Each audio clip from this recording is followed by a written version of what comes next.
I was already halfway down the steps when I remembered I'd left my phone charging in her kitchen. Stupid. I should have just texted her later, made an excuse. But something pulled me, not the phone. Her house always smelled like warm citrus, like someone lived there on purpose. Not like ours, mine and Josh's. A two-bedroom off-campus place that always felt like a storage unit with pizza boxes. I was just helping her fix a cabinet hinge. That was it. She'd mentioned it last week, offhand, when I was over for dinner with Josh. His dad had gone out of town again, and he told me, "You don't have to stay. She's weird about guests." She wasn't weird. She was just quiet, careful. I liked it. Her name was Elena, not Mrs. Shaw. Never that. She didn't carry herself like someone who needed titles. Late 40s, maybe, not that it mattered. She had the kind of presence that made you straighten your spine without realizing. Hair tied back, no makeup, bare feet on tile. She looked like someone who'd learned how to walk through fire and stopped explaining why. When I stepped back inside her place that evening, the lights were lower. She must have turned them down after I left. I could hear the soft clink of glass from the kitchen. She didn't hear me right away. "Hey, sorry," I said, not too loud. "Left my phone." She turned slowly, not startled, just different. She looked different in the softer light. "Oh, you're still here." Her voice was even, but there was something in the way she looked at me, like she was reading a line she hadn't meant to say out loud. I pointed toward the charger near the toaster. "Just grabbing this." She nodded but didn't move. Her hands rested against the counter, fingertips grazing the edge like she was steadying herself. I unplugged the phone, but didn't leave. Not right away. The silence felt heavier than it should have. She didn't fill it. "You okay?" I asked before I could stop myself. She smiled barely. "Yeah, just tired, I guess. Long day." I wanted to ask what kind of day, but I wasn't her friend. I was Josh's friend. The line was there, faint but firm. Still, I leaned back against the counter across from her, phone in hand, not leaving. "You know, I could fix the bathroom latch sometime too. It sticks." Her eyes flicked up to meet mine. "You notice everything, don't you?" I laughed, light, trying not to read into it. "Is that weird?" She shook her head. "No, just rare." Something tightened between us, not in a romantic movie way. Not sudden, but like a thread had been pulled from both ends and neither of us knew who started it. She poured herself water and held the glass but didn't drink. "He never noticed," she said quietly. I didn't ask who. I knew. She meant Josh's dad. Maybe all the men before him. "He should have," I said. She looked at me again, really looked, like she was seeing me for the first time, or maybe letting herself admit she had been all along. "I don't mean to keep you," she said, but she didn't turn away, didn't move. I swallowed. "You're not." And I meant it. We stood there, a breath too long, until her fingers brushed mine. A graze, a question. Not enough to be sure, just enough to feel. She pulled back first. "You should go." But the way she said it, she didn't mean now. I told myself I was just being polite. That's all. She'd offered tea. Or wine. I don't even remember now. Just the shape of her voice when she asked, soft and almost amused. Like she knew I'd say yes. She was still in that long linen shirt. Sleeves rolled up, collar half unbuttoned. Nothing suggestive, but it didn't need to be. She looked like she'd peeled off some version of herself and didn't care who was watching. There was a tiredness around her eyes I hadn't noticed before. A softness, too. We sat at her kitchen table. No music, just the hum of the fridge and her pouring hot water into mismatched mugs. I watched her hands. Thin, deliberate. A small silver ring on her right index finger, not decorative. It looked worn, like something she never took off. I wondered who gave it to her. She set the mug in front of me, then sat down across, folding one leg up into the chair. "It's chamomile," she said, then looked down. "Didn't know if you drank wine." I do, I said too quickly, then added, but this is fine. She nodded, tracing the rim of her cup with one finger. I wanted to ask what she was thinking, but the words felt too forward. So I just looked around the room, the kind of place built by someone who'd lived alone for a while and didn't mind it. Photos on the wall, none of people. A half-finished puzzle on a side table. A clock that ticked louder than it should. I used to hate the quiet, she said suddenly. I looked back at her. You don't now? No, her eyes met mine. Now I miss it when it's gone. I didn't know what to say to that. I'd never heard someone admit that kind of loneliness so openly. But it didn't sound like self-pity. Just fact. She took a slow sip. Josh doesn't really talk to me much anymore. I swallowed. Yeah, he said you two weren't close. She gave a short laugh. That's one way to say it. There was a pause, not heavy. Just uncertain. I don't think he sees you, I said before I could think better of it. She looked at me again, eyes darker now. Not surprised. Just quiet. Considering. Her voice dropped, barely above a whisper. But you do. I froze. There it was, said but not said. I felt heat crawl up my neck. My fingers curled around the mug. Elena, She leaned forward slightly, hand resting on the table. Not touching me, but close enough that if I moved an inch, I shouldn't be talking to you like this, she said softly, almost to herself. Why not? My voice cracked a little. She didn't answer right away. Her gaze flicked down to my hand, then back to my face. Because you're young. Because you're his friend. I didn't argue. I just sat there, pulse too loud in my ears. Then, almost imperceptibly, her fingers touched my arm. Just once. A pause. Stay a little longer, she said. And I did. She asked me if I was cold. I said no, even though my skin had goosebumps. Not from the temperature. We'd moved to the living room without saying we were going to. Just a shift. Her gathering the mugs, me trailing after her like I didn't have somewhere else to be. She sat on the floor this time, cross-legged against the couch, tucking a blanket loosely around her legs. She didn't offer me one. There was a photo of her and Josh on the mantel. Years old, he looked 13 maybe, with braces and that smug little smirk he used to wear before he started hating everything. She was behind him, her arms over his shoulders. She looked happier. Not different, just untouched. I sat down across from her, knees nearly brushing hers. The space felt smaller than before. The silence different, too. Not uncomfortable. Not quite safe, either. She spoke first. I used to write. I blinked. Like stories. She nodded. Mostly essays. Personal things. I stopped a long time ago. Why? Her mouth curved. Not a smile, more like a bitter flicker. Someone told me it was self-indulgent. I shook my head. Sounds like someone afraid of being understood. That caught her. She looked at me for a beat too long. Then quieter. He didn't like when things weren't about him. I didn't need to ask who again. I wanted to say something comforting, but everything I could think of sounded like a line. So instead I said, "You should write again." She stared at me, and this time her eyes weren't soft. They were searching. Then her phone lit up on the floor beside us. Josh. His name flashed once, then again when the second call came through. She didn't move. You're not gonna get that? She finally reached for it, silenced it, then placed it face down without answering.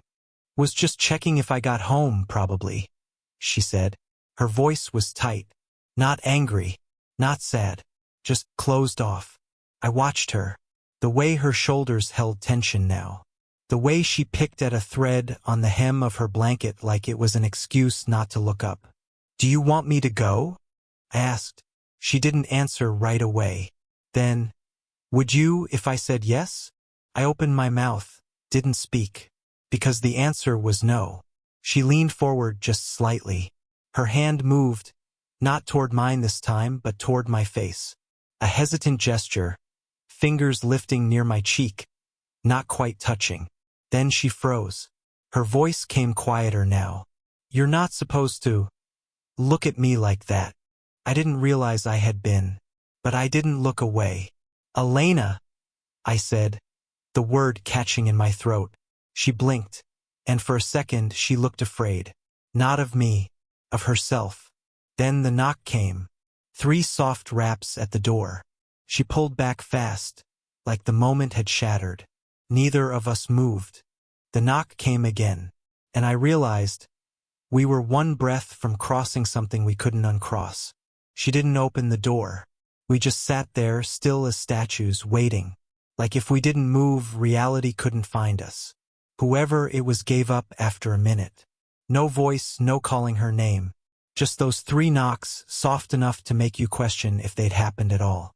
She exhaled slowly, her body deflating as the tension bled out of her shoulders. Then she stood up. Not graceful this time. More like she needed to move or she'd explode. I stayed on the floor, unsure if I was supposed to follow. "Elena," I said. She stopped in the doorway. One hand gripped the frame. She didn't turn around. "I shouldn't have let you stay." Her voice wasn't angry, just defeated. I stood. "You didn't make me." She turned then, arms crossed tightly against her chest like armor. "You're just a kid. You think this is something it's not." That hit. Not because it was true, but because she needed it to be. I stepped closer, slowly. "I notice things about you, Elena. Things no one else does. The way you pretend to be fine when you're not. The way you turn away when you're trying not to cry. The way you hold your breath when someone gets too close." Her eyes filled. She blinked quickly, but didn't speak. "I'm not imagining this," I said, voice shaking now. "Don't pretend you don't feel it too." She looked away, jaw tight. "I'm not Josh," I added. "I wouldn't ignore you. I wouldn't leave you alone in a house full of silence." She moved then, fast, closing the space between us in 2 strides. Her hand pressed against my chest, not gently, like she needed to feel something solid. "I haven't been touched like I matter in years," she said, almost like a confession. "I forgot what it feels like, and now you walk in here and—" Her voice cracked. I put my hand over hers. Not pulling, not pushing. Just there. "I see you," I whispered. Her lips parted. I thought for a second she'd kiss me. I think she did too. But she stepped back. "We can't," she said. "You know that." I nodded. "Yeah." But I didn't move. And neither did she. Then she asked the question, barely audible. "If I asked you to forget this, to pretend none of it happened, would you?" The silence that followed wasn't empty. It held everything. The air between us crackled with everything we hadn't done. Everything we still might. Her eyes searched mine, like she already knew the answer, but couldn't stand to hear it out loud. I didn't say yes. I didn't say no. I just looked at her. And in that look, I told her, "You already know what I'd do." She left the room without answering. I stood there, frozen, heart thudding too loud in my ears. The silence felt different now. Less like anticipation, more like fallout. I should have left. I almost did. But then I saw it. Her phone, still face down on the couch cushion, lit up with a new message. I didn't mean to look, but the name caught me. "You told him, right? Josh." I stared at the screen, throat tightening.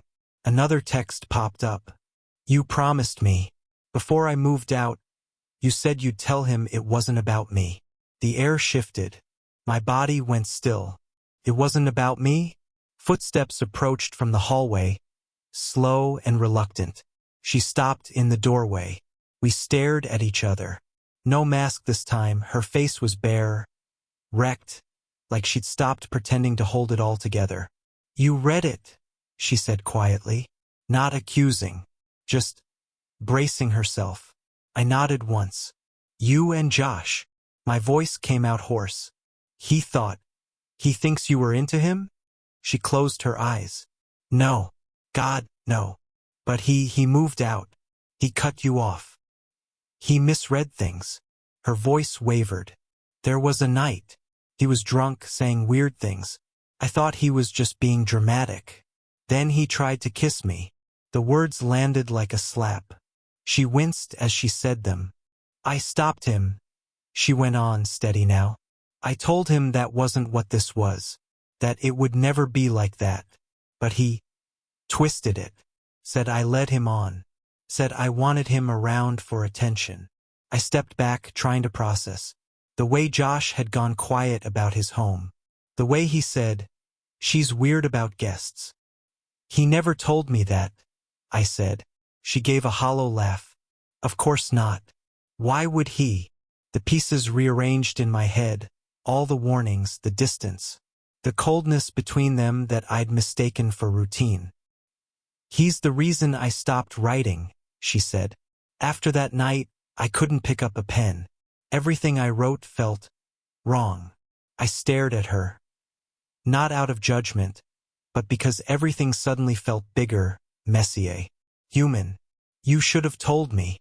I was ashamed, she said, and scared you'd think I was some desperate older woman chasing after every boy who paid attention.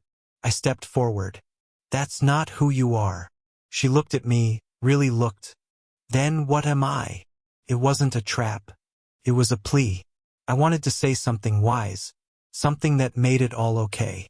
But all I could offer was the truth. You're the first person I've ever wanted to stay up talking to. Her eyes filled again. Not with sadness this time, but with something rawer. Then the sound came, my phone vibrating. A message from Josh. You with her? I didn't answer. She didn't ask to see it. She just whispered, "So now what?" And waited. She didn't move. I didn't either. My phone stopped buzzing. But the echo of Josh's message stayed between us like smoke. Thick, sour, impossible to ignore. You with her? 3 words. A cliff edge. I didn't plan this, I said. Sounded small. Stupid. Like an excuse. I didn't even know what this was until I couldn't stop thinking about you. She looked down. Her hands were trembling, just barely. You shouldn't be the one saying that. Why not? Because I'm older. I should know better. I should have... She stopped herself, eyes flicking toward mine. I should have ended this before it started. But you didn't. My voice was too steady now, too honest. Because something in you wanted to be seen. Just once. Silence again. But not cold. Not cutting. Just tired. She sat down on the arm of the couch, rubbing her temples. I've built my whole life around not being too much. Not asking. Not needing. I swallowed hard. I think I saw that in you before I even understood it. That night you made dinner you didn't eat. You were setting the table, lighting the stupid candle, laughing at Josh's half-assed jokes. And then just stood at the sink when we sat down. She looked at me.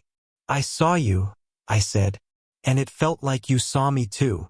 She pressed her lips together like she was holding something back. Maybe tears, maybe a truth. You know this can't be a real thing, she said. Josh would never forgive it. The age difference alone, people would talk. You'd get hurt.